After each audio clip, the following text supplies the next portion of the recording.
What is up, everyone? Welcome to L2R2, a PlayStation podcast. My name is Fonzie, joined by my co-host Callum Monroe from across the pond. Callum, how the heck are you? Yeah, I'm very good actually. I don't know whether you caught it before or if I was having internet problems, but there was a big football match on today and it went my way, so it could have I gone saw your one of two post. ways. Yeah. Yeah, so yeah, in much better spirits than I could have been. So it's the I can't tell what the name of the team is. Looks like the Celtic Football Club. They won the Celtic, Premier yeah, Sports Cup. Celtic, gotcha. Glasgow Celtic, yeah, Scottish football team. Yeah, very nerve-wracking game of football, but it kind of makes it even sweeter when you get the win at the end. So yeah, it was a good afternoon. Ate lots of always use it as an excuse to eat lots of bad food and normally Right. like order something in. It's just nice way to have an excuse for that. Right. Yeah, that's awesome. Now it's the Premier Sports Cup. So is there like a bunch of these different, cups, and does this lead on to like a bigger one, or how does that work? Yeah, so I think in like most European countries, I can't speak for outside of European football, but you have like three trophies domestically. So like within your nation, you have like a league cup, a normal cup, and the league, which is the main like big table, which goes on throughout the year. And this is like the kind of lesser of the three. It's quite early in the season, in December, so the finals always quite early on in the year. But yeah, it's the first sort of trophy of the year, and I'm very. I wish I wasn't, but yeah, I get very into my football, so it does have an effect on on my mood if Right. things don't go well. So it's always nice to have a positive outcome. Nice. Did you go to the pub and, watch this? You watch this at home? How does that work? I didn't know. I watched it at home. I'm trying to be, as I said before, going away to see my family for Christmas soon. So I'm trying Right. to not mingle with as many people as I possibly can. Just because I don't want to risk getting this new Omicron or whatever it's called variant, Yeah. and then not being able to go and have Christmas with my family. So just trying to minimise the possibility of that. But I quite like watching it at home, and because I'm in England, it can sometimes be difficult to find somewhere showing the Scottish football. Um, but yeah, happy to watch it at home, especially if like there's opposition fans there and they start cheering Uh, when things go wrong. It can make things even worse. have you seen any actual like fights break out in a pub from like different teams that are there watching it?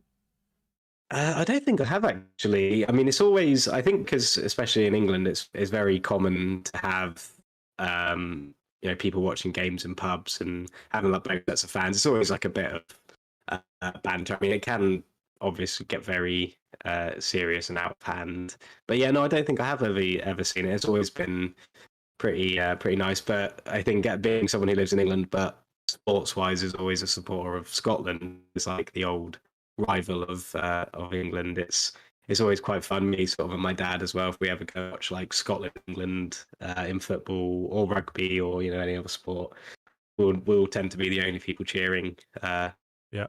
If Scotland ever get a unlikely upper hand.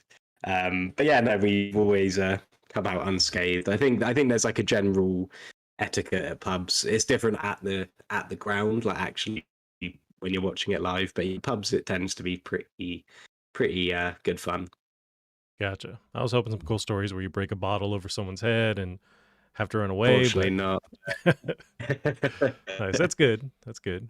Well, Callum, enough football talk. I just watched the new Spider-Man, Callum. Ooh, okay, I can't really, well, it's all like interesting. spoilery stuff, so I wouldn't say anything about it, but I loved it. It was dope. Do you have any interest in that new Spider-Man? Yeah, I do. I think I have a. I don't have much interest in Marvel. I even when it was like kind of newish. I mean, I enjoyed some of them, but it was always like a bit just not really my kind of thing. But Spider-Man something I loved, and I like the two new Spider-Man films. I think they're pretty good, and I've seen what happens in the new one. Because I think I was just more interested as to what actually happens rather than finding out for myself watching it. I'm not too Ah, bothered about spoilers or anything. So I do know what happens, but yeah, I will definitely watch it. I just don't know when I'll get round to it. But yeah, did you enjoy it? I've heard lots of really really good things. yeah, it was dope. And I'm the opposite, where I muted any mention of Spider-Man in my Twitter feed and just like stayed off that side of the internet because I just wanted to watch it, unfold. And there's plenty of rumors beforehand, like what was going to happen, what they're trying to do with people in the mix, and I think they succeeded in what they tried to pull off, and it was crazy nuts, and it was cool seeing it in a theater with just like people's reactions and stuff. And got to take my two nephews, and they were super huge into Spider-Man, and so it was just a Awesome. dope time. And yeah, no, it was super duper awesome, and I'm glad I was able to avoid the stuff to like see it in the theater and like react to it, even though I kind of knew it was happening, but it was cool to see it. Yeah. Yeah, I think that was. I mean, it was kind of like a best kept secret, wasn't it? I mean, it was good that they managed to kind of keep things pretty quiet in Right. terms of like, leaks and things. But yeah, I'm definitely looking forward to watching it. It must have been nice going to see it with your nephews, especially. It's always nice, like watching stuff with younger people who are much more excitable, and I think it kind of gives you that. Well, for me especially, like whenever I watch things with my little brother, especially things that I watched or played when I was his age, it's kind of nice to you kind of get to feel like a kid again.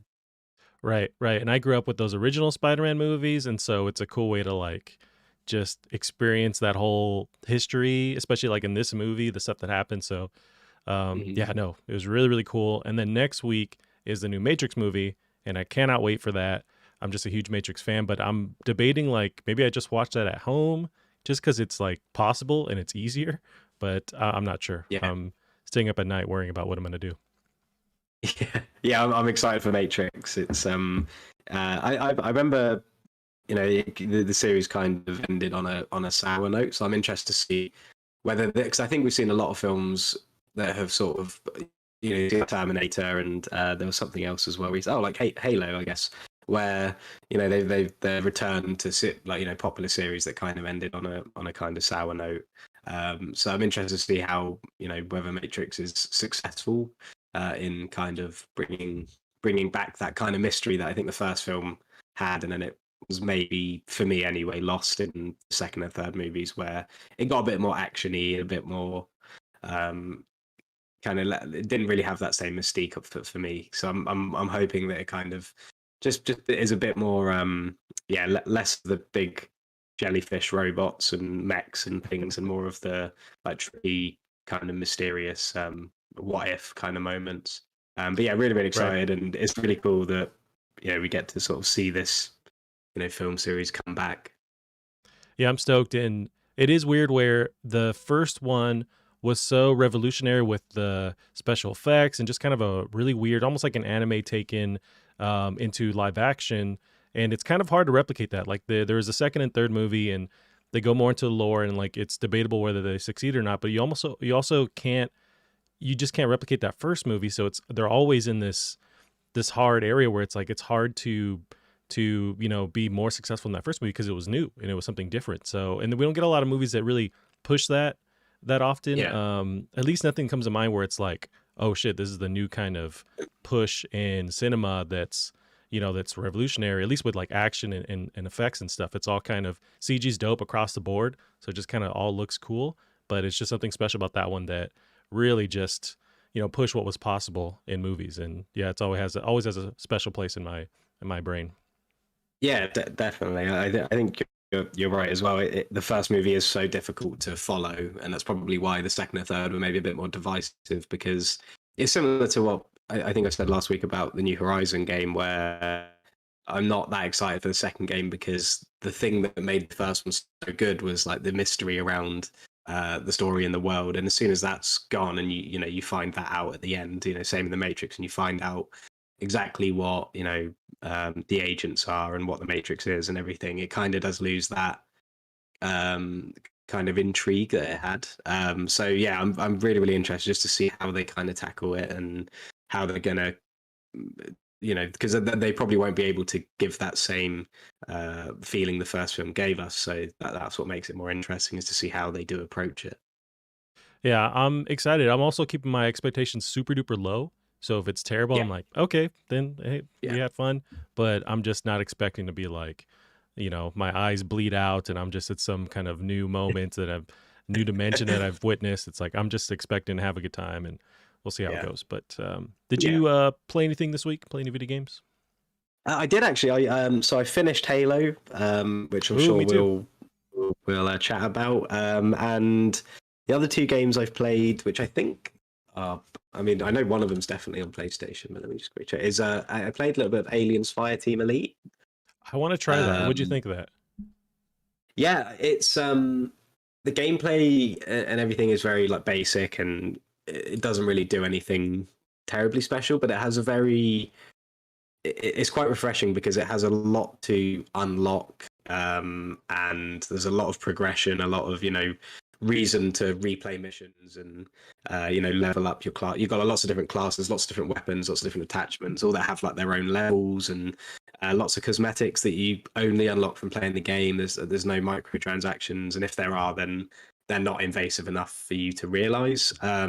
So it's very Moorish. You can't help but want to keep playing it because you're just constantly seeing progression, seeing yourself being rewarded with stuff, and it's hard as well. I'm currently, I think, maybe on like it has similar to missions like Left 4 Dead, where you have like a certain amount of campaigns, and then those campaigns are split into, I don't know, maybe 5 or 6 kind of stretches.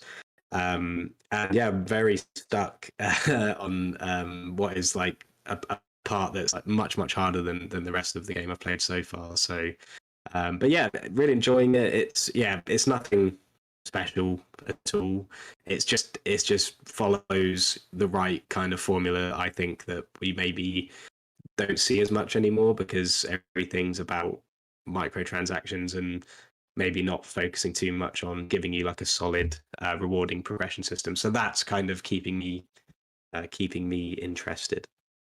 Gotcha. Yeah, I'm just a huge fan of this universe too with the Aliens series, and it works very well for like adapting this into a game where you're just shooting these aliens. And I'm also a fan of there's that survival horror version of Alien where it's man, I'm forgetting the name, but you're just locked in this one space station with one Yeah, alien basically, and I love that take on it too. But this one just yeah, seems very action heavy, and I'm more a fan of like what the story reveals, but I don't know if the story is really a focus in this, if it's more just kind of rinse, repeat, go to the next realm or area and shoot all these yeah. aliens. But did you get any of those vibes, any story stuff? Yeah, I mean, it definitely has a story. It definitely tries to tell you it, and you can tell that that they've. I mean, they've got a lot of like you find a lot of intel that gives you some insight into where you are. That it tries to tell you about. It's got some like Wayland and industry kind of characters that are kind of villainous, and there's weird experiments going on. So there is definitely some story there, but it's just the kind of game is you just don't or I personally find it difficult to really care too much about it, and I do love Alien, but it's definitely more focused on giving you a reason to keep jumping into missions and everything like that. But yeah, there's definitely a story to it. It's definitely on a path, on like a narrative path, and hopefully it improves and gets to. But like I said, I'm not very far in, and yeah, very stuck at the moment. So hopefully I'll get past that, and then I'll be able to tell you whether the story's ramps up at all. Gotcha. Yeah, did you also play, because it's multiplayer based, but I think you can fill the void with bots. I don't know if you played with people. Was that anything to write home about that part? Yeah, so it's 3-player co-op. I was playing it with a friend, and then we were kind of joined by randoms. The people so far haven't been the best teammates because it's 3 players. So if you're playing with like one other, then you get one person who joins you. Uh, but I'm hoping like as it gets is out for longer, that people understand how to get through missions, because I imagine as well that there seems to be a lot to level up and unlock. So I imagine you end up repeating a lot of these missions, maybe trying to do them in hard difficulties or trying to find the sort of hidden things in each of the levels. So I'm hoping that the longer it's out, the more and more people you play with know what they're doing, which might make life a bit easier. But there is an option to have AI as well. You can like lock in your fire team, which will essentially just not wait for somebody else to join your game. But to be honest, it's pretty seamless. The actual uh, having somebody join and everything has been very quick. It seems like it's got a decent player base at the moment. So there's been no real complaints, just the fact it's quite new. So it can be difficult to be paired up with somebody that is actually helpful. Right. Yeah, I want this to succeed because I just want more games in this universe, and I think they have a cool take on it here.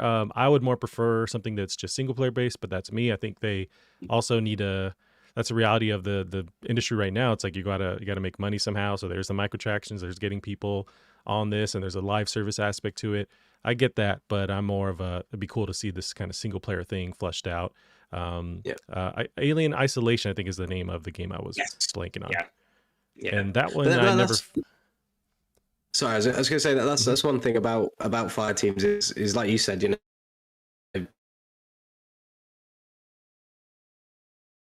does seem Compay going to be a micro live thing, which I'm sure like the live service aspect is, because I think they are planning on keeping it updated. But yeah, like I said, it seems like if there are microtransactions, then they're not immediately obvious, and also you unlock so much stuff that it doesn't impact the kind of fun of the game, the fun and enjoyment of the game, which I think a good example of that is like Borderlands 3, which introduced microtransactions, but you were also still constantly unlocking really, really cool stuff to keep you kind of occupied. So yeah, so I think as I would prefer a single player thing as well, something like a mixture of maybe Alien Isolation and Colonial Marines. But I think for what this game is, we've got a pretty good foundation that can probably maybe turn into something really, really great. Gotcha. That's awesome. Yeah, this is on my radar, and I think I actually have it downloaded on my PC. I just haven't tried it yet, but been just knee deep in Halo. But this one looks cool, and this is a Game Pass game too. So I think that's another way to get, especially these games that really rely on a strong player base. Like that's a great way to get people in there, and assuming they stick with it. But yeah, that's cool. And then you finished the Halo campaign. I finished it as well. Yes. Yes. I don't know how, spoiler or whatever you want to get into it, but what'd you think? What'd you think of the gameplay, the story, how it all wrapped up? Yeah, I think to kind of mimic what we said last week, I think the gameplay is great. Plays super super fun. It's one of those games you can just sit and play and run around the map and do all the sort of little objectives and just have a blast. But I think the story is maybe. I liked the very very end, and I'll try not to go into too much, but it kind of feels like the beginning in a weird way. It's kind of like they had to have this story to just basically pave like a completely fresh foundation to then build onto and go from there, because obviously there was a lot of things that had to be tied up and loose ends to be sorted from the previous games that I feel like this game had to address and focus on. But I did feel that because of that, the story was quite middling, and especially the end section, whilst again the whole thing's fun to play, I think the end in particular is it just throws a huge amount at you very, very fast. Feels very like rushed in a way, just trying to like get you through all the villains it introduces. It just gets you through them in a very, very short amount of time. And I wasn't too keen on the whole harbinger endless kind of thing either. I feel like we just weren't given enough of like information on that for it to be very exciting or like an epic kind of finale. So hopefully, like I said, the ending definitely gave me a nice feeling of, right, I'm excited for what's next now. What actually came in Halo Infinite in terms of story and what happened, I think could have maybe been a bit better. But yeah, the game. But the thing is, the gameplay is so good that it really doesn't bother me that the story was kind of middling for me. Yeah, I'm very, very close to where you are feeling on the kind of how they wrapped it up at the end. But yeah, otherwise, loving the gameplay. I did think with the way they kind of the last 2 hours or so, 3 hours, it does seem like they're just throwing everything at you, and almost like it's padding to maybe they had to either cut content or what have you, and they said here's some like almost like horde mode missions where they're just like throwing tons of people at you in these different areas where it seemed like while that was still challenging and fun, I felt like maybe that was thrown in there because they had to do something and there wasn't that I was expecting to that traditional like you always have to jump off of something that's going to explode in your Humvee or your Warthog. Like at the end of every Halo, there's always that escape scene. I was expecting that sequence that didn't happen, Mhm. but yeah, a little bit of weirdness, and then just trying to explain all the different who you should be worried about next. It was I don't know if I understood enough, and I've played most of the Halo games, and I still was like scratching my head trying to understand stuff. But otherwise, I think it was just a great revitalization to this franchise. I Yeah. still enjoyed the story, like especially the character stuff with Master Chief. He didn't feel as much like a robot this time. I think he played off the two characters very well. But what do you think about those new characters like the weapon and then the pilot that he interacts with? Yeah, I think again, whilst I was playing it, I wasn't too not like I was disappointed in it, but it just didn't like do anything special for me. I think again, it was the very end. I think that was done quite well. When it kind of shows you who this is now the main cast of Halo. These characters, they're who's going to go. This is who we're going to go forwards with. And so I think no matter how I felt during the game, I think it's kind of the opposite to like The Last of Us 2, where the game is fantastic up until the ending, which kind of sours the whole or soured the whole Mm, thing for me. So I think because the end's like the last thing you see, it's very important that it gives you a good impression. And that end cutscene, rather than made me, come away from the game thinking, well, that was kind of meh, like the story. I was instead like, I'm really excited to see what happens with these characters, where they go next, and what happens now.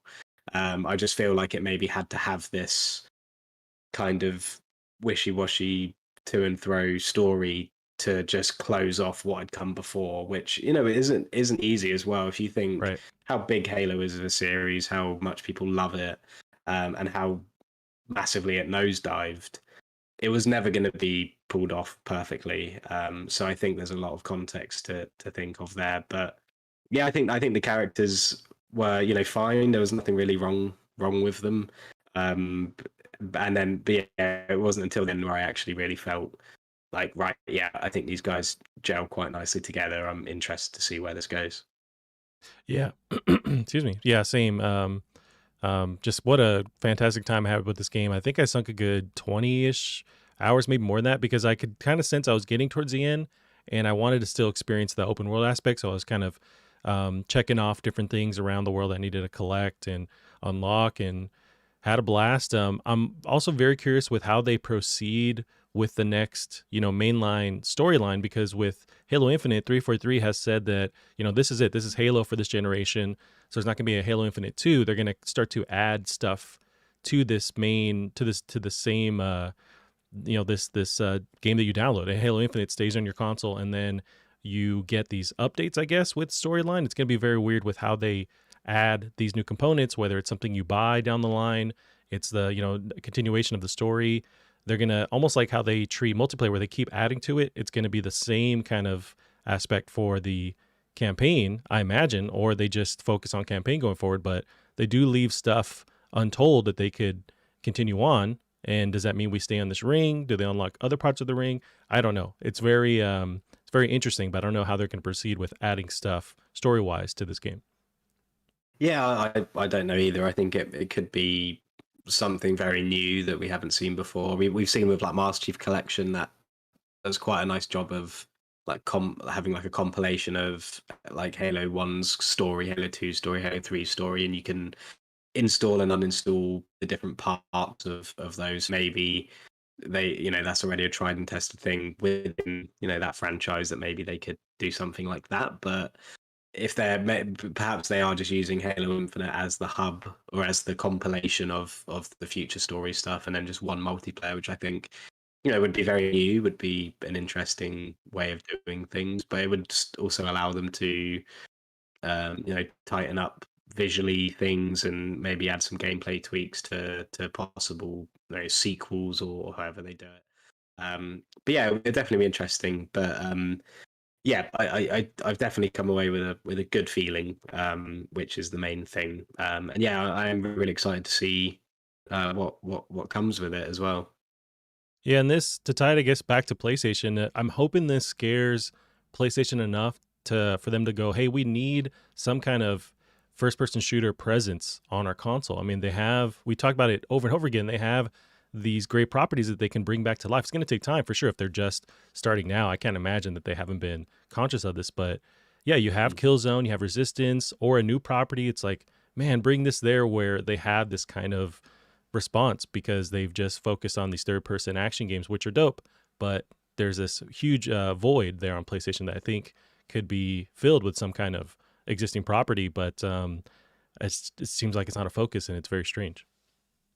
Yeah, I think more than ever, I think Resistance is just the really obvious choice for me, um, because it's it's an established franchise. People already love it, and I think if they were to try and go down this same route of gameplay first, I think that's something Resistance has always been. It's always been very gameplay orientated. Like the third game, which although it has a very somber and serious tone, the gameplay is very separate in that it's fun first. You have like a weapon wheel uh, and you have all these different really like intricately balanced enemies and weapons and the different weapons that do well in certain situations, etc. I think that Resistance would just I think it's just a ripe time for that franchise to come back, and like you said, hopefully seeing the success of Halo, maybe they didn't think it could be done. Didn't think Resistance would come back and be able to bring everyone back on side with it. Not that Resistance 3 ended in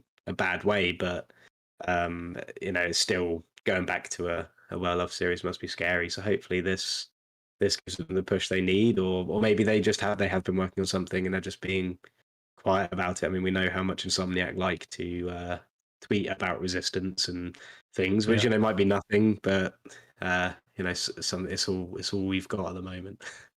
Yeah, it's tough where Insomniac now has so much on their plate with the next Spider-Man entry. They have that Wolverine game.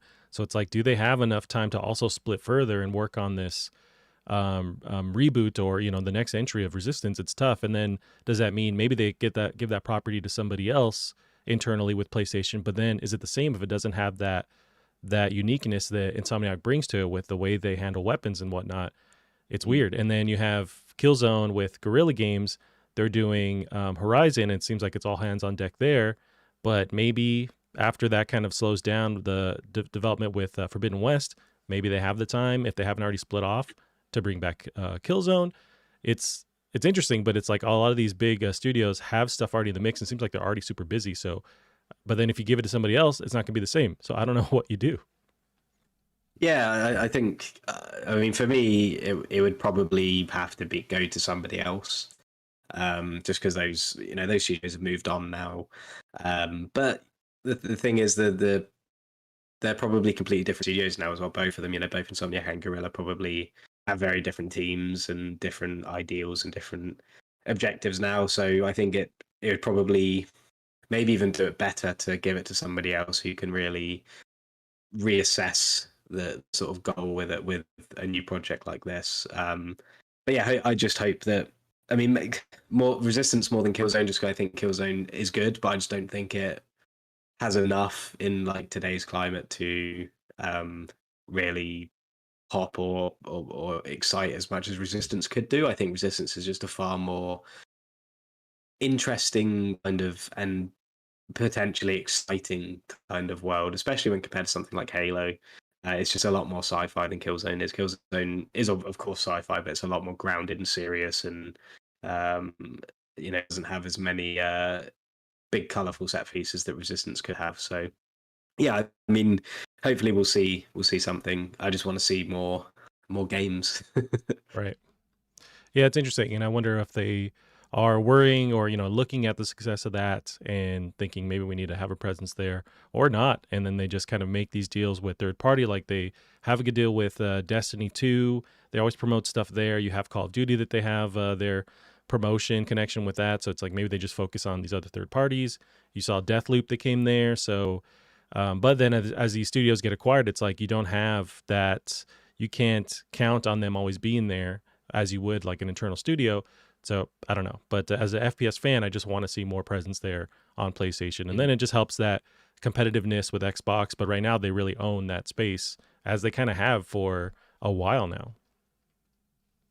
Yeah, yeah, it's definitely interesting to watch, and not just from a perspective of people wondering why there is no Distance or Killzone when both those franchises are ripe for new games, but also yeah, just that first person shooter space is just pretty empty, especially when you have many exclusive games on PlayStation that to bolster that library, yet none of them are in that genre. So I'm sure whether it's Resistance, Killzone, or a completely new IP, I'm sure we'll do something, at least attempt to fill that void at some point. Yep, I'm hopeful as well. Well, Cam, we can switch over to some of the news here. We got some stuff from PS5, PS4 news. We got Gran Turismo 7 will include 420 car models and 90 tracks. And I have some gameplay footage that I have in the doc as well if you want to check it out. But they've revealed some gameplay footage as well as I switch to my B-roll at the same time. So this article is from Eurogamer. A pamphlet given away at a Japanese retail store has revealed more details about the upcoming racer Gran Turismo 7, including news it will include 420 different car models and over 90 racing tracks with realistic weather and scenery. Oh boy. As spotted by GT Planet, the free booklet distributed at Yodobashi Camera reminds us that the long-awaited GT mode is back, in which you can enjoy the car life and buying, selling, and tuning cars and racing. A little bit more news on Gran Turismo 7 from PlayStationLifestyle.net. In a behind-the-scenes video, Gran Turismo 7 series creator Kazunori Yamauchi detailed how Gran Turismo 7 will use the DualSense adaptive triggers when using the car brake. In order to recreate realistic braking physics, the game will apply resistance to triggers as a player uses them to brake. Additionally, Yamauchi states that GT7's Scapes photo mode will support ray tracing. Some updates on GT7. I'm starting to get a bit more excited as we get closer to this game, but I'm also weary because I'm not a big fan of like the super realistic driving sim. But how do you feel about some news on the DualSense and then the ray tracing in that photo mode with GT7? Yeah, I think the DualSense stuff is going to be huge. It's going to be a really, really like just a completely new kind of dynamic to the game.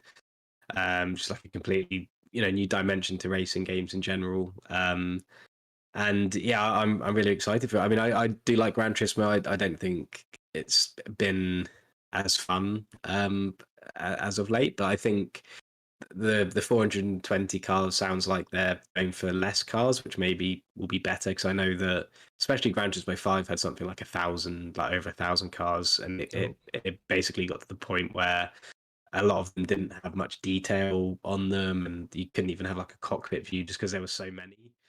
So it sounds like they're definitely going for a more focused amount of cars, which is always good. And yeah, I think DualSense is going to be a massive, massive thing for this. I just hope that they kind of try and modernize the general like user experience, like in the menus and how the championships work. And I say this all the time, but I just wish something would do what Race Driver Grid did, where you have like a real sense of progression as like an individual driver in your in the career mode or whatever where they call it.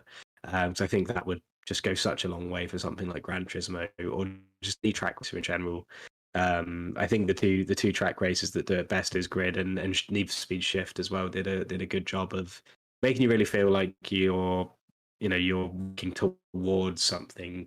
Every race you win is a step closer to the higher performance stuff, and it just has a really, really nice way of kind of displaying that to the player. And I just I'd like to see that in Gran Turismo as my main thing.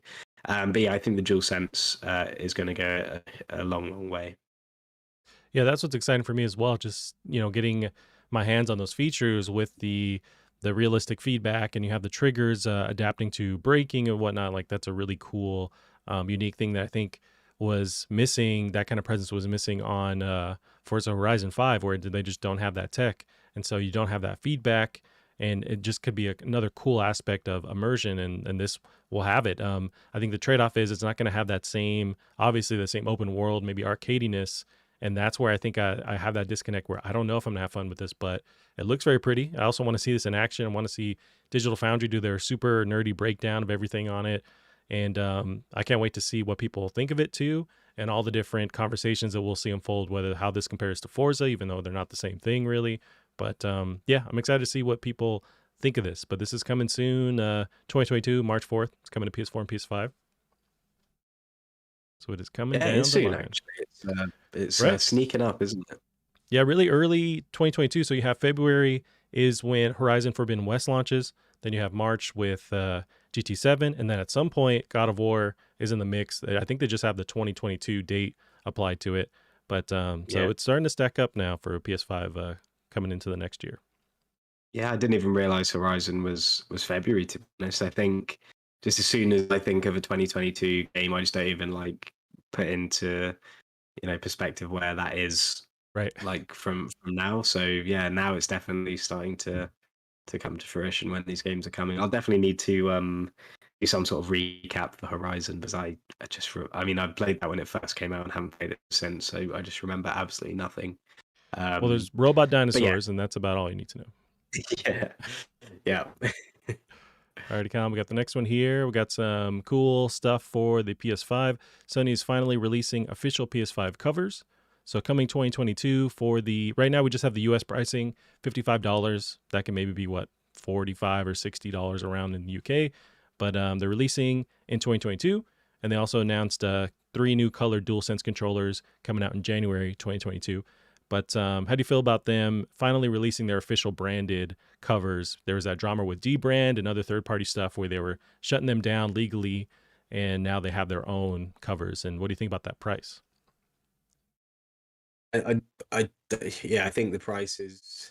I think it was always going to be slightly more than you might expect, just because it's going to be like official from Sony or whatever. But yeah, I think it's going to be interesting. To my knowledge, I can't think of any console that allows you to swap out its look so easily.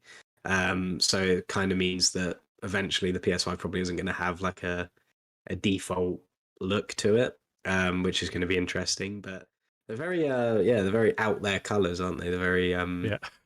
very very strange choices, but yeah, it's cool. I'm sure a lot of people will be pleased for this. I don't know whether I'm too bothered to swap out. But yeah, I'm sure lots and lots of people will be happy about this. Yeah, I think the price point's a little steep, but I guess yeah, it's you get that when it's a Sony branded thing. You've been able to buy this stuff online. So especially like eBay and other outlets, they sell these kind of things, these shells. I bought the black cover for my PS5 maybe like 6 months ago, and it was what, $30 on eBay.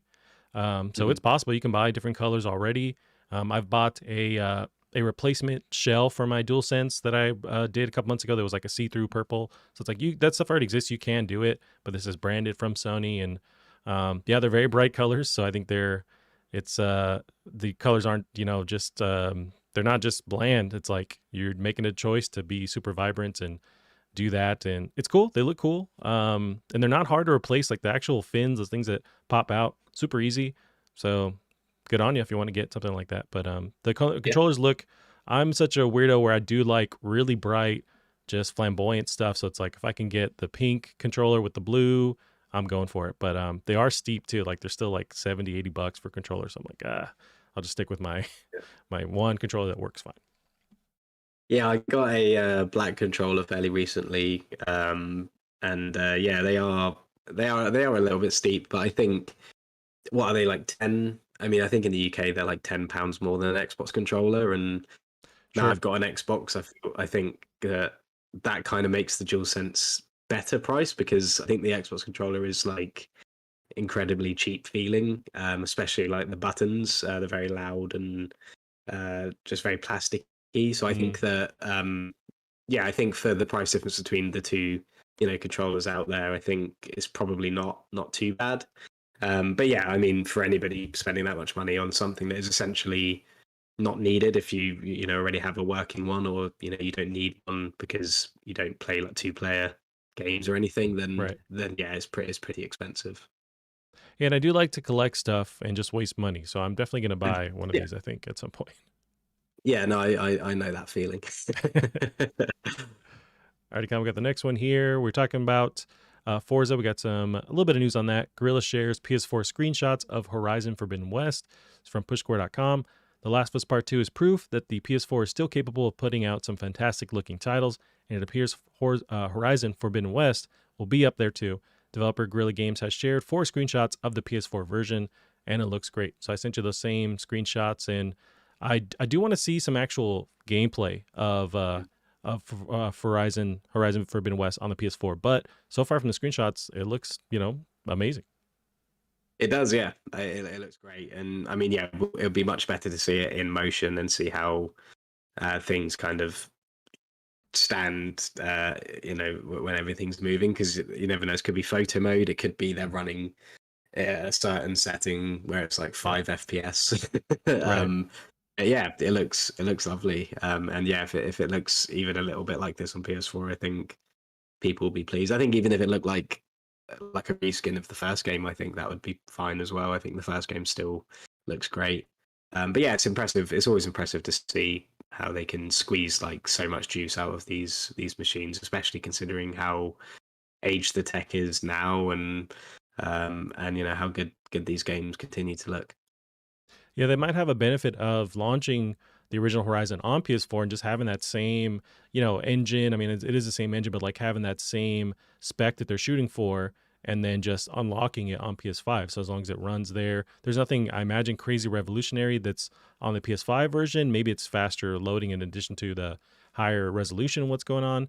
But yeah, they have a benefit of it making it work the original on PS4, just doing that again, and then unlocking the potential on PS5. And they've added these various features like with the PS4 Pro. There was that fidelity mode. I don't know if they met 60 frames, but there was different modes there. So they've already played around with unlocking or upgrading that potential. So, I imagine with PS5 it's not easy, but like they are well equipped to do that. So I imagine they're going to nail it on PS4.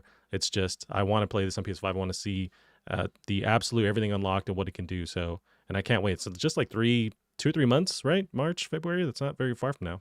Yeah, yeah. Cannot wait. But we got some news on that. Little tidbit as well connected to for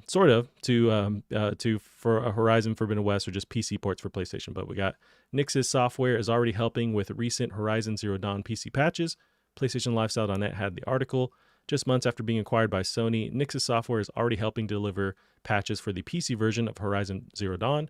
Developer Guerrilla Games revealed that Nix's helped with recent release of the version 1.11.1 patch for Horizon Zero Dawn on PC, which included bug fixes. Looks like Sony's investment is already paying off. So, yeah, some news that they're already hard at work, actually working on the porting and just like bug fixes for these PC games. So that's cool to see. Mm. Yep. So let's move along here. We got PS4 hack exploit allegedly opens hardware to homebrew. This is from pushsquare.com. A new PlayStation 4 hack has allegedly unlocked the console for homebrew and could potentially compromise the PS5 as well. A trio of coders released the hack, which works on PS4 firmware update version 9.0. It's important to note that as of the 1st of December, the latest firmware is version 9.03. So this leveraging a slightly older version of Sony system software. A widely shared Twitter video from Spectre Dev appears to show custom firmware running on the console. It's not the first time that the PS4 has been hacked, of course, but typically coders are forced to work with much older system software. It's likely that a game of cat and mouse between Sony and hackers will now ensue as it works to unplug or plug the holes, especially if some people are reporting a similar exploit can be used on the PS5 as well. Cam, how do you feel about hackers hacking away as they do, trying to unlock the PS4 and possibly the PS5 again?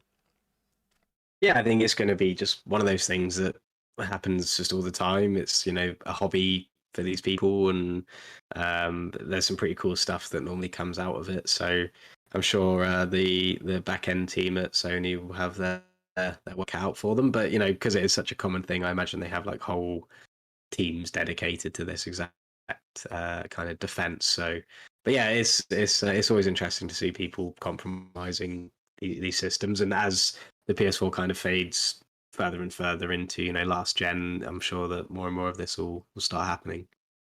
Yeah, when I first read this headline, I thought my brain starts thinking, okay, well, it's a PS4. They've sold, X million of copies. It's like, just let these hackers have their fun. Like, who cares? But as they say further on, they can unlock potential to then, use these tools on PS5, it's like, okay, I can see why you want to lock this down. But at a certain point, we've sold already so many PS4s, everyone has one.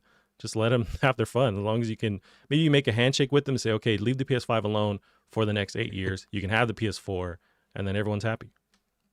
Yeah, I mean, they were still patching the Vita from hackers, so I doubt they'll Yeah. let this one slide. But yeah, I kind of feel the same way. I think it can be really cool to. It can also extend the life of something. I mean, if they'd allowed the Vita to just be open source to everybody to get into, then it could really prolong the life of that. But you've also got to think that if they're really finding ways to get into the back end, that whilst the PlayStation Network is still live on those machines, and Mm, you got to wonder whether this means access to the back end of like people's accounts and things like that. So I guess they've got to be careful of things being linked with the network still. But with the PS3 and the Vita, with they've had talks of shutting down the store and basically removing all kind of network functionality. Then maybe that's the kind of cut-off point. So right. maybe in like 10 years' time, when it happens to the PS4, then they'll be allowed to have free reign on it. Cool. Yeah, I'm sure they're super excited for that. But yeah, that's going down as it always does. We got the next one here is some rumors about the Order. Sony's renewal of the Order 1886 trademark probably means nothing, but fans are excited anyway. It's from PlayStationLifestyle.net. Sony Interactive Entertainment has refiled a trademark application for Ready at Dawn's The Order 1886, feeling all kinds of speculations online, but it probably doesn't mean anything. First spotted by Gumatsu, the fresh application was filed on December 9th, but as pointed out by Twitter user Jake A. Game in the replies, the original trademark expired on the 3rd of December, so we're assuming Sony is simply hanging on to the title a little bit longer. Callum, do you think we could see any 1886 stuff? And do you want to see any more 1886 stuff? Yeah, I think it's a weird one because it had such a unique and really cool setting. But it was more like a tech demo, like the whole way through, more than anything. So I think it's definitely one of those games that would probably do really well with a sequel, because you'd imagine that they would have learned from the mistakes they made with the first game, and then they've still got this really, really cool setting that I think was executed quite well in that regard. The setting and the characters and everything. Um, so I think it's a great opportunity for a sequel, but I hope so. Yeah, I think it'd be nice to see another game in this world, but who knows? It's probably nothing to think about, and also there's plenty of third person story action games on PlayStation. So maybe it's not. Maybe it just wouldn't do as well as maybe a game in a different genre or a completely different kind of a vibe would do. Yeah, it's most likely, as these companies do, they just, reenact or refile these trademarks just to keep people from, once it lapses, going, okay, cool, I'm going to make the Order 1886 Part 2, and it's something completely different, and they don't no longer have a hold on that title, even if they have no interest in continuing it. But it is, you touch on the same thoughts, where it's like they had a really cool concept, and it was just debatable how they executed on it when it comes to gameplay, but it's still visually one of the best looking PS4 games. Like, I'm looking at some footage right now. It's nuts. And it's like Naughty Dog caliber for the PS4. It's just the gameplay didn't match that same visual style. So if they could have learned from those lessons and do a sequel, it could have been very, very cool. And now this is Ready at Dawn. So I think they were eventually acquired by Oculus. So they've made some VR games, and now they're if I remember correctly, they're there now. So it's not like they'd be taking it over, but what they created was really visually stunning. It's just wasn't fun, apparently. Yeah, I think that's the problem. It was technically, great, but I think that maybe like enveloped the whole sort of vision for it, because they just didn't give enough attention to the game itself. I mean, it was constantly like interrupted by beautiful looking cutscenes, but yeah, it was just very stop start, very short, and just very generic in terms of the way the cover shooting played out. But everything else was just so cool, and I think everybody was sort of in agreement that it's just such a great setting, such a great idea for a setting, and we just don't get many alternate history things like this at all in the games sort of sector. So it's a shame because it was something new in terms of its setting, but yeah, I'd be surprised if we saw something else come from it, because the first game was rightfully received quite poorly, so it probably would be up against it straight away from the off. So it'd be a tough one. Although, really, as I think about it, it'd be crazy for Sony to be like, okay, yeah, we're going to make 1886 2. Meanwhile, they told Sony Bend to not work on Days Gone 2, which is that was a successful game and a great new property that they created. And they told them to just, take it easy, work on something else. So that'd be nuts for them to go, okay, cool, we're going to make this instead. That'd be wild. But Yeah. that should probably put it to bed when you think about it in that way. Yeah, but then maybe in like 5 or 6 years' time, we'll get a Days Gone too. So There you go. Yeah, as I'm watching footage, man, this game looks pretty nuts, and I never gave it a good enough shot. Like I played maybe the first hour or so and just kind of cut off. But there's some kind of heavy action points to this game. I imagine the issue is it's not all like this. yeah, I think from what I can remember, again, it's been a long time since I played it. I think it was just the most cookie cutter, basic third person shooter action that you can think of. But it looked incredible. Like visually stunning. The characters are really cool, well acted, and really really cool setting. But yeah, it was very generic, very almost what's the name of the studio? Quantic Dream esque in the way that it's not really something that you're playing very often. It's just mostly cutscenes, mostly. If it's not a cutscene, it's just an area where you're moving the left analog stick whilst things are happening around you. And then when it did get into the action set pieces, whilst they looked great, it was when you're actually sitting there playing it, you're kind of just going through the motions. So yeah, so hopefully, if we do see something, I think that'd be really cool, because, like I said, I think it's a very unique property, but I think it's probably unlikely that we will. Gotcha. Well, let's move on to another rumor we got. This is Lucid Games is working on an unannounced first-party flagship AAA IP for PS5, strengthening Twisted Metal rumors. This is from PlayStationLifestyle.net. Destruction All-Stars developer Lucid Games is working on an unannounced first-party flagship AAA IP for the PS5. The existence of the game was revealed through a developer's LinkedIn profile that was found by Twitter user Timur2022 or 222. The discovery is currently fueling rumors that the developer is working on a Twisted Metal revival. The unannounced first-party flagship AAA IP, too many letters in that, would fit in nicely with the rumors that have suggested the developer is reviving the Twisted Metal franchise. There hasn't been a game in the franchise since the release of Twisted Metal on PS3 in 2012. Callum, how do you feel about this? And do you want to see some more Twisted Metal?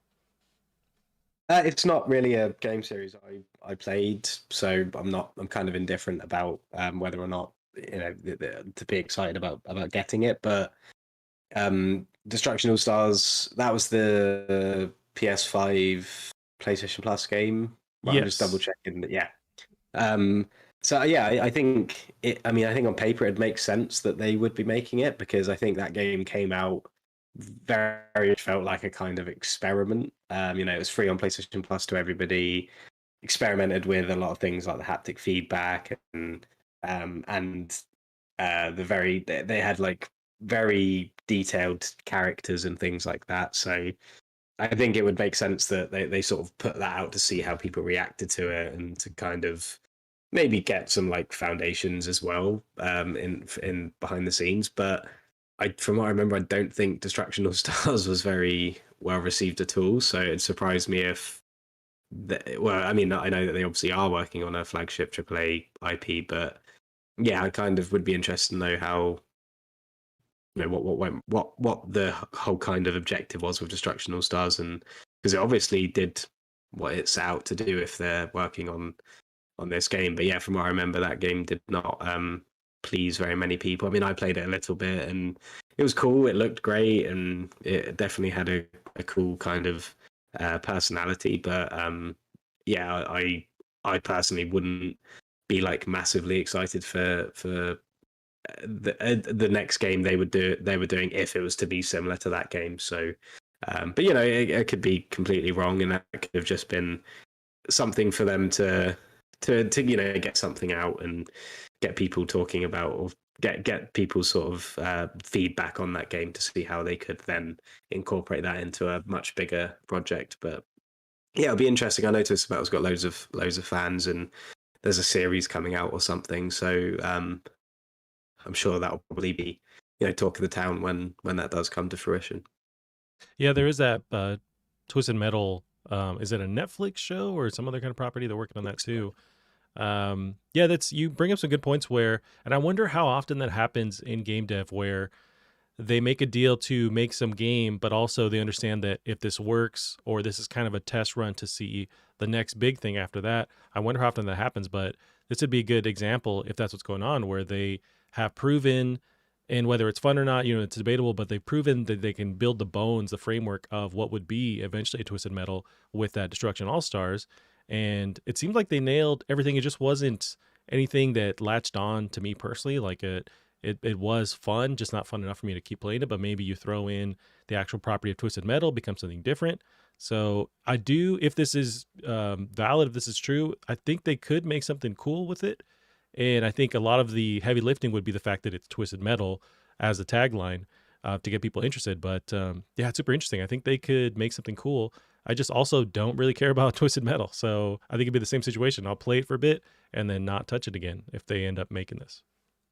Yeah, I think, I mean, I'd love to be, surprised by it, but I think, yeah, just those two things. I wasn't a fan of Destruction All Stars, and I've just never played Twisted Metal, so I don't really have much to say about that as a series. But yeah, like you said, there was definitely some cool things about Destruction All Stars. I mean, it looked great, it played well, and the haptic feedback was good. So maybe they just wanted to get some.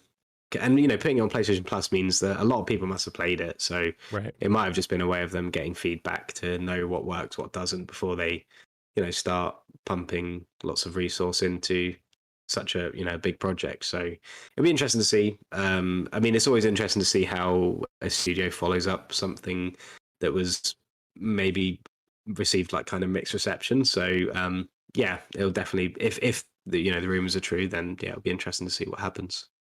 Yeah, that's the thing. It reminds me, we were just talking about Ready at Dawn with 1886, when they kind of they're on the right path, but really the second one they can learn from those mistakes with the sequel, that's where they could, possibly shine more. So it'd be cool to see if they can, work on whatever issues that people had with Destruction All Stars, implement that into Twisted Metal.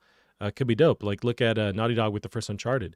It's very cool, but really the one that shines is 2 and 3, especially 2. They learn from whatever they're trying to achieve, but they need that chance to keep iterating and then to work on it. So it's a matter of, will these bigger publishers, companies give them the time to actually greenlight a project and work on it again, learn from those mistakes. But yeah, it's interesting. I don't know how long it'll be before we see anything from this, if it's true in the first place, but that is what's going around. Yeah. Cool. So we got some other remake stuff. This one's actually confirmed. Ubisoft announces Splinter Cell remake from IGN. Announced on Ubisoft's website, the remake will be developed by lead studio Ubisoft Toronto, the developers of Splinter Cell Blacklist. It will be built from the ground up using the Snowdrop engine, which is the tech being used for the Division series. In an interview posted to the Ubisoft website, producer Matt West said, "I think it's kind of has to be a remake as opposed to a remaster. Although we're still in the very earliest stages of development, what we're trying to do is make sure the spirit of the early games remains intact and all of the ways that gave early Splinter Cell its identity." Ubisoft also confirmed the game will not be open world, as recent rumors were suggesting. Callum, are you a big Ubisoft Splinter Cell remake fan? Or as far as the Splinter Cell series in general, do you want to see another one? Do you have faith in Ubisoft taking this again and making something cool? Yeah, I think Splinter Cell's fun. I'm not like a massive fan of it. I don't dislike it. I just know that some people are like huge Splinter Cell fans. But yeah, I think it's cool because this is like one of those games that's just constantly asked for. So it's cool that people are getting what they want. I just find it very difficult to get excited for anything Ubisoft these days. I think they make it very difficult from like a public facing perspective to like them or to root for them. So it's yeah, it's kind of bittersweet, but yeah, there's going to be a lot of happy people out there who are really going to keep an eye on this. And I was quite surprised actually because I saw the announcement. It didn't quite blow up as much as I thought it would. Because I know again, it's always something I see people asking for. I thought this would have been like everywhere, and it might have just been me not following the right places. But yeah, I didn't see as much conversation about this as maybe I assumed there would be. Yeah, you're right. Where I think they announced it in a weird way, where it was less, hey, we're making the new Splinter Cell, and more of that they're looking for people to hire to work on the project. So it was kind of more of that coupled into the announcement. But you could have easily, we just had Game Awards, put up, a teaser just showing the three lights from Sam Fisher, coming out of the dark, just a little teaser, just giving people that announcement that they want. This reveal that, yeah, we're going back, we're making Splinter Cell. They could have easily done that and then drum up that support. And then, yeah, follow up the next couple of days saying, well, we haven't started working on it. We need people to actually work here and make it, which is fine. But yeah, I think they maybe dropped the ball. Maybe people don't even realize there's a Splinter Cell remake. Just the way that they're reading this, I think could have been handled better, where you actually get that cool shock moment of some kind of little teaser thing. But yeah, it's a bummer that they didn't get that. But yeah, I'm a fan of this original Splinter Cells. I do want to see this franchise come back. I have the same issues with Ubisoft that you were talking about too. Whether this game is going to be what we want, or just Sam Fisher fighting off NFTs or whatever, or saying NFTs are great at the end of the day. I don't know, but it's weird because man, Ubisoft has fallen and been this just this meme that gets thrown around in the industry. So hoping they can make it work, but also don't have any. It's the same kind of expectations I have with Matrix, the next one. It's like I'm expecting a shit show, but maybe it's cool. Who knows? Yeah, maybe. Yeah, I mean, I was about to say we have no reason to think otherwise, but I think maybe we do. But yeah, I think the main thing is that this is something people have been asking for a long time. I think it's just kind of bad timing with Ubisoft making poor decision after poor decision, in lots of different ways, that this kind of hampers the excitement. And maybe that's why we're not seeing as much excitement as maybe we've seen in the past few years before it was even announced. So, but yeah, it'll be interesting to see how it shapes up and whether, things like Michael Ironside returning will happen, and yeah, how the game shapes up. Yep, I think we have a good 3 years before we see anything from this, so it's going to be a while. But we got the next one here, Callum, to end off the show. We got not everyone had the fortitude to finish Returnal on PS5. This is from pushsquare.com. Recent data published by howlongtobeat.com reveals the most retired games of 2021. Retired meaning players dropping out of a game before completion. This data only reflects the active community of that particular website, but largely corroborated by trophy data, shows just 10% of players managed to see off Act 3 of Returnal. Games like 12 Minutes, The Ascent, Outriders, and The Medium were retired by more players in Returnal, and it's interesting how the list is largely dominated by releases that launched on Xbox's Game Pass subscription. Callum, how do you feel about most people not finishing Returnal and this top 10 list of other games that people didn't finish, a lot of them being Game Pass games? Yeah, I think Returnal's the standout here because I don't know about 12 Minutes actually, but I'm fairly sure Returnal and Biomutant are the only two there that aren't that weren't like given as part of a subscription, because You're right. Oddworld obviously was PlayStation Plus on release, and the rest of them are, as far as I know, at Xbox Game Pass. So they make sense to not, to have lots of people drop out of them, because most people are going to download them if they're free, and lots of people will download them just to try out, and then either they'll just be like, it's not my cup of tea, or because they've got this subscription, they've got like hundreds of other games to play, which I think we can all sympathize with. So yeah, I think Returnal being there is probably the one that is actually evidence of people not wanting to finish it. Which I think the type of game it is. I think if this was maybe if we were to look at 2020, maybe you'd see Hades on there as well, just because of the kind of game again that it is, or when like a From Software game comes out as well. So I don't think it's necessarily a bad thing to see it on there, but it's definitely the only game on there I'd imagine that is because of the game itself rather than the situation around actually getting the game or starting to play it. Yeah, I think you're right. Where those other games, you're just jumping in to try them because of part of that service, and I definitely did that. I think most of my games are retired games where I don't finish them at all, but especially Returnal. Although the interesting side of Returnal is even though a lot of people didn't finish it or get to that endpoint, they're still spending a ton of time trying to get there. So I think you'd see the opposite end.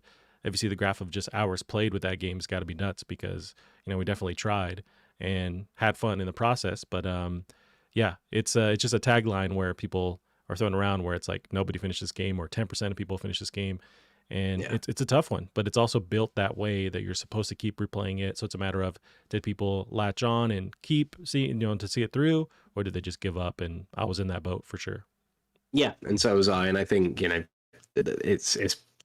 makes sense that it's going to show up in there, and I think it would be easy to see that as a bad thing. But then when you look at the general reception that Returnal received, the awards it's won, it's by no means a bad game. It's just difficult. It has a high barrier of entry for completing it, and I think even though I didn't finish it and you didn't finish it, I still feel like we probably both feel like we got enough out of the game. But yeah, it's definitely interesting, especially when it is the only game, including Biomutant, that weren't on a subscription service. So that is going to get more focus than the others, but I think it makes sense. I think if you look at it logically, it's probably not a bad thing. It's more just the kind of game it is, and like I said, it'd be interesting to see the other years where games of similar stature have come out, where they've games like Sekiro or Hades, or other games of that ilk, where people probably we've all done it, where we've thought, do you know what, I'm going to download this really hard game, I'm going to play it a lot and get really good at it, and then we get to a certain point where we're just like, nah. Yeah. So I think it makes sense, but yeah, I can see why it's being singled out. Yeah, it's like telling yourself you're gonna go to the gym and eat better. It's like, okay, yeah, I'm gonna start my life fresh. It's like, no, we don't. I'm just gonna play Fortnite forever. Yeah. Same thing. But yeah, interesting. And I wonder how Elden Ring's gonna shape next year. Where I think that's also gonna be a punishing game. I imagine it's gonna attract that same audience that loves that, so it's gonna have a higher completion rate, but still same boat where it's gonna be punishingly hard. A lot of people might drop off because it looks, visually stunning. So they're going to jump in just like me. I get wrapped up in that as well. And I realize, oh no, I cannot complete this. Yeah. Yeah. I think also as more and more of these games come out, I think Returnal was maybe, especially it being, PS5 exclusive in a time when there wasn't very many of them. Lots of people probably got this game who wouldn't normally play these super hard games. So maybe something like Elden Ring, now that people kind of have come to know what to expect, they probably would be like, oh, I've tried some of these other games and they weren't for me. I didn't end up finishing them, so I'll sit this one out. But I think with Returnal, it was, kind of one of a kind at the time, and there wasn't really too much reason to expect it to be that as punishing as it was. Whereas I think Elden Ring, because of all these games before it, but people kind of know what to expect now and will probably tamper their thoughts on buying it. Right. Yeah. Now I've learned my lesson for sure. Although Elden Ring looks cool, so maybe it'll work this time. Actually, Lilu wanted to pop up and say hi. She beat Returnal somehow, so that was interesting. I actually have a nephew, the same one I took to go see Spider-Man. He has this crazy, but he's like what 8, 9. He's pretty nuts at these games. Like he beat Cuphead. He's worked through some of the older BioShocks.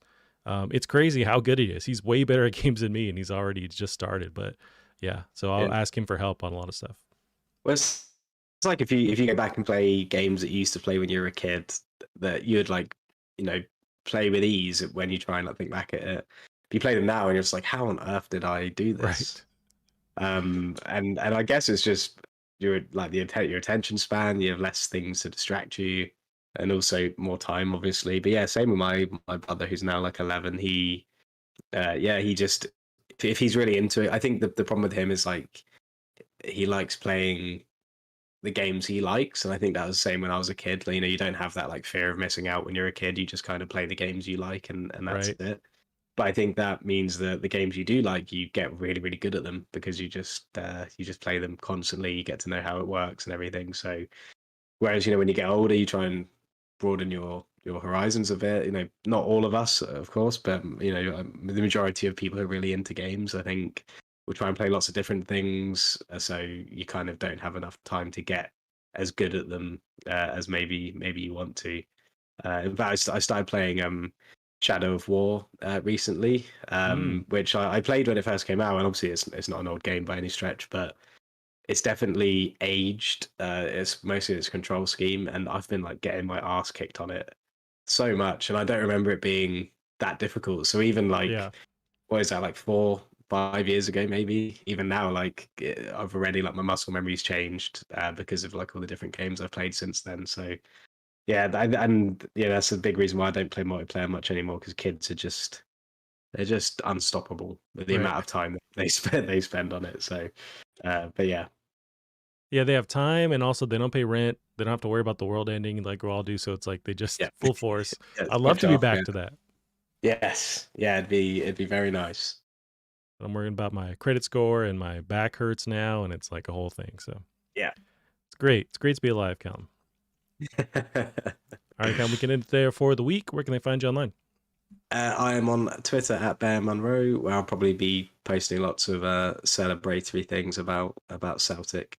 Nice. And you can keep up the show as well on Twitter at Plastic Art Pod. That's it for us this week. We'll see you next week.